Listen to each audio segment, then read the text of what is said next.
Est-ce que vous voulez bien l'applaudir très chaleureusement? Bonjour Dan-Antoine, je vous en prie. Alors là, vous avez vu ce qui s'est passé? Oui, de loin, puisque je préparais une petite surprise pour tout à l'heure. C'est pas vrai. Ne dites rien, ne dites rien. Non. Suspense. Ouais. Vous êtes avec nous aujourd'hui pour nous parler d'un champion absolument extraordinaire, sans doute le plus grand de l'histoire, qui a affronté là aussi tout le monde, s'en souvient, le super ordinateur Deep Blue. Comment il s'appelle?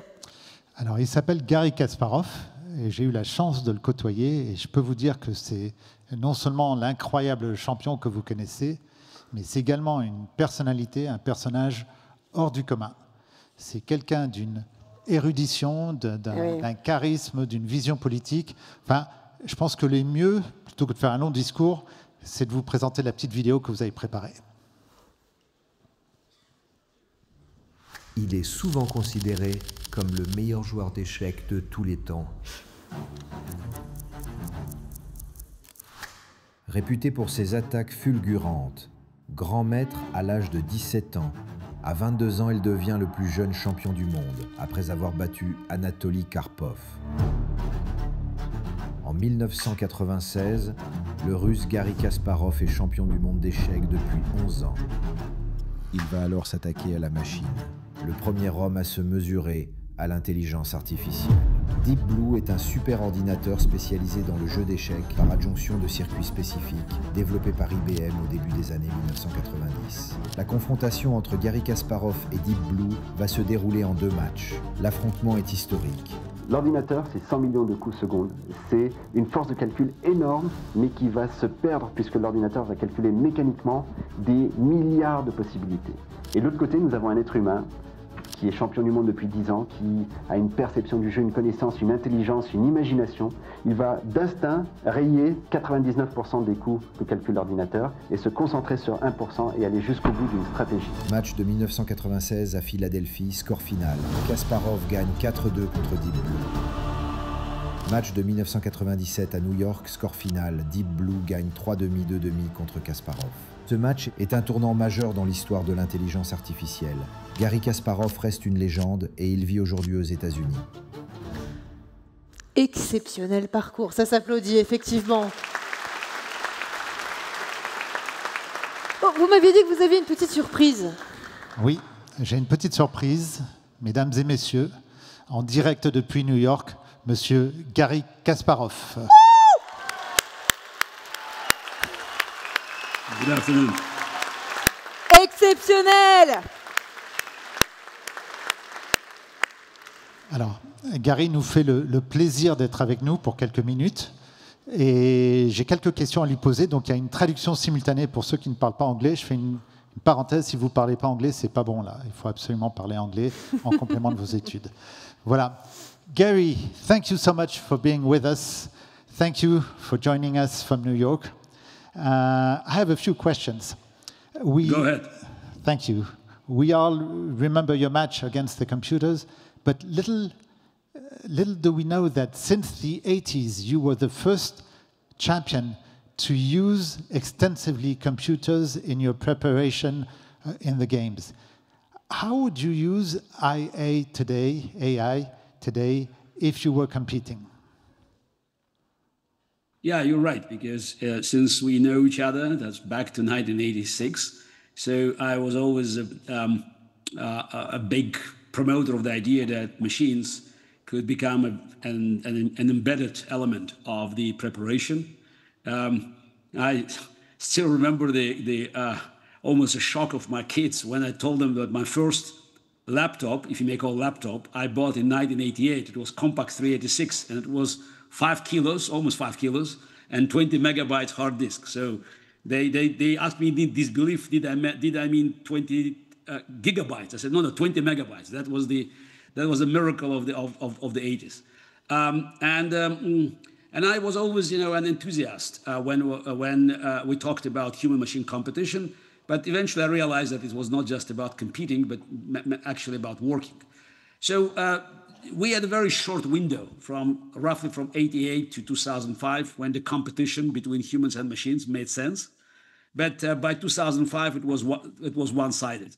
These days, you can't imagine game of chess being played or being watched or being analyzed without machines. Machines are much, much better off than any player. It's not just about chess. It's chess, it's Go, it's Japanese chess shogi or Texas Hold'em poker. Anything that has a system, a closed framework, patterns. Machines always dominate the field, which doesn't mean that we have to stop playing chess. People are much slower than machines, but we're still, enjoying track and field or other athletics. So I don't think my advice about today's preparation could be very, very vital because I'm out of professional chess for 20 years. But I think the real, role of the chess of AI in the modern world, chess world, is that it changed dramatically the way people select openings. You could see less and less sharp, aggressive openings because the risk of being demolished if your opponent had slightly, just a longer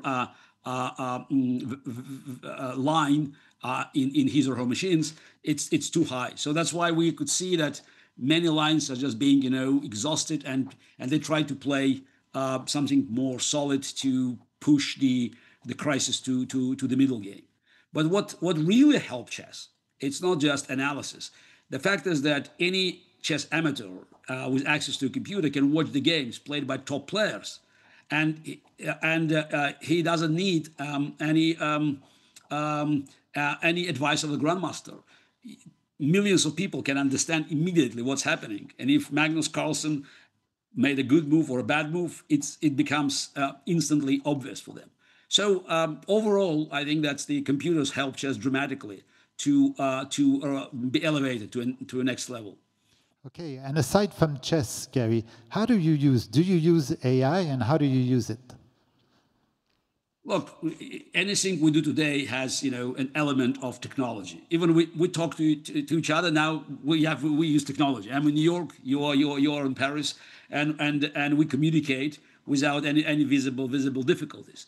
So obviously, ChatGPT is a big contribution to our daily life, and I think we have to understand that there's no free lunch. Anything that offers us an edge may also push us backward. And one of the problems I noticed in my chess training sessions with younger talents was because my foundation has been running star programs, young star programs for more than 20 years, so that machines have dramatic impact on the way young players thinking. And it's neither bad nor good, but there's a distinct danger that machines basically hijacks your mind, and you start thinking along machine lines without understanding the underlying reasons. So strategic mentality has been replaced by I go here, he goes there. So it's very straightforward calculations, and I think it's a problem that goes beyond chess. So while AI helps us to move forward and just to cut some time, but and in most cases improve the quality of our work. But at the same time, it may harm, and in many cases it does harm our way to think logically. So basically, to use our human qualities to reach the conclusion without just simple straightforward calculation. Okay. When you played the match against Deeper Blue, everybody called it man versus machine, and it was a turning point, the moment where machines would beat humanity, men. And it's been almost 30 years, and computers have not taken over humanity. But what about AI? What is the risk, the menace that you see for the society? I think we have to separate, the true story from the legend. So mythology is very important, for humanity. But the match in 1997 could be hardly called the dawn of AI because Deep Blue was not intelligent. Actually, there was at the best of my French, I understood that, it was told that Deep Blue was designed for chess. Actually not.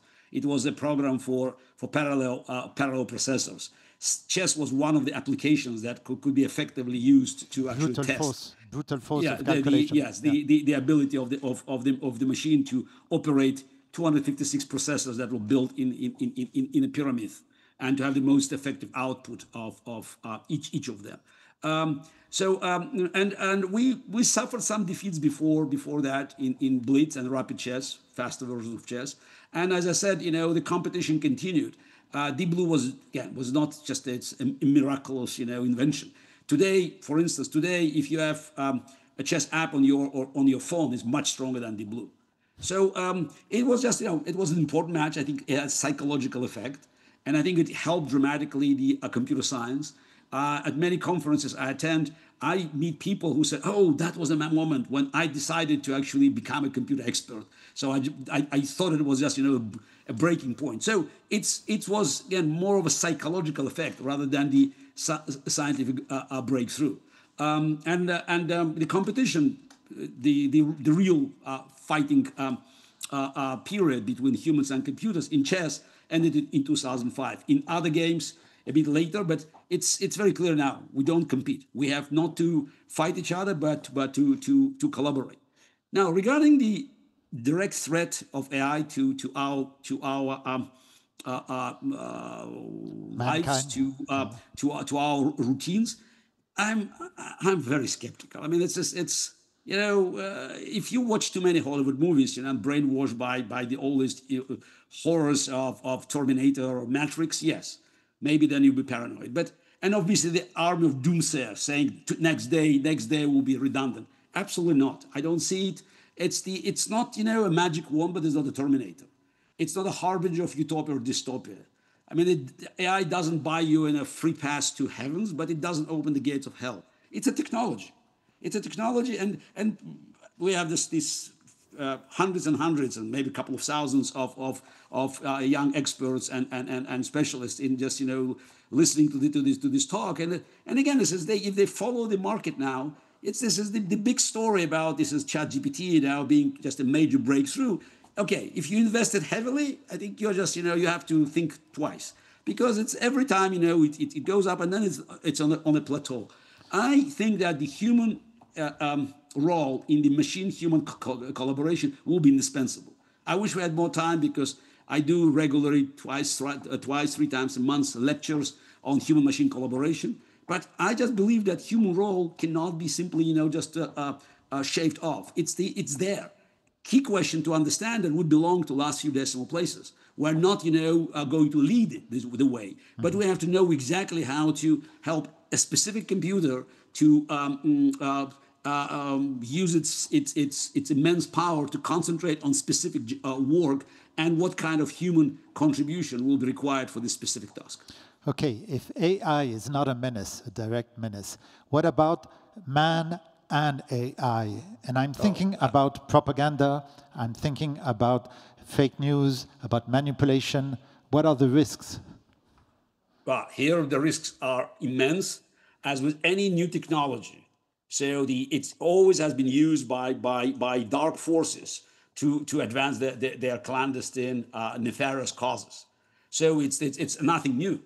So and it's I always say humans have monopoly for evil, and it's quite ironic. Actually, it's a tragic irony. Then technology that has been invented, developed, and produced in the free world has been actively used by the enemies of the free world to attack our livelihood. So it is a problem, but there's nothing you can do, by just simply banning things on creating more regulations. It's a fight, and they will use it, whether it's Putin, whether it's other dictators and terrorists, authoritarian regimes, the enemies of the free world. We have to fight back, by just offering the better ideas and better explanations. When the radio became popular, it was Nazi Germany, Dr. Goebbels, who championed it. But the best way to fight was shown by President Roosevelt, who actually introduced his very famous fireside chats, and he had talked to American public using the same radio. Mm-hmm. So it's a world of open competition. Yeah. Mm-hmm. Okay, so we have 2,500 computer scientist students in this venue.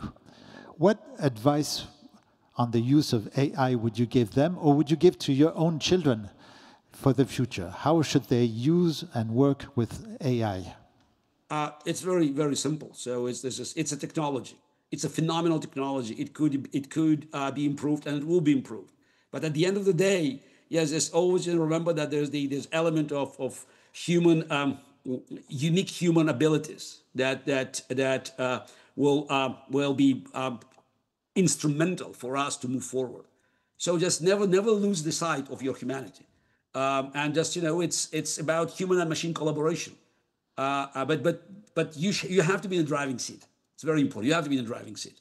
So don't lose our unique ability to understand the nature of things, in exchange for just simply replacing it by machine straightforward calculation. So I'm an optimist. I believe that the machines made us faster in the past. Machines made us stronger in the past, and these machines should make us smarter.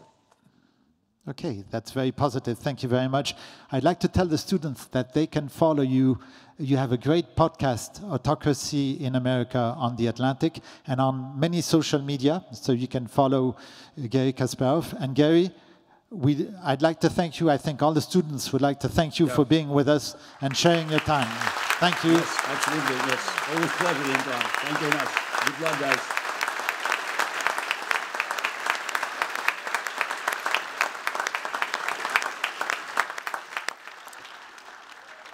Un immense merci, Garry Kasparov, et à vous aussi, Dan-Antoine, pour avoir animé cet échange. Quelques sueurs en régie pour s'assurer que ça fonctionnait, mais c'est ça a bien fonctionné. Mais regardez, on a réussi à faire la liaison jusqu'aux États-Unis, à New York. L'équipe technique. On peut applaudir évidemment l'équipe technique et évidemment Dan-Antoine.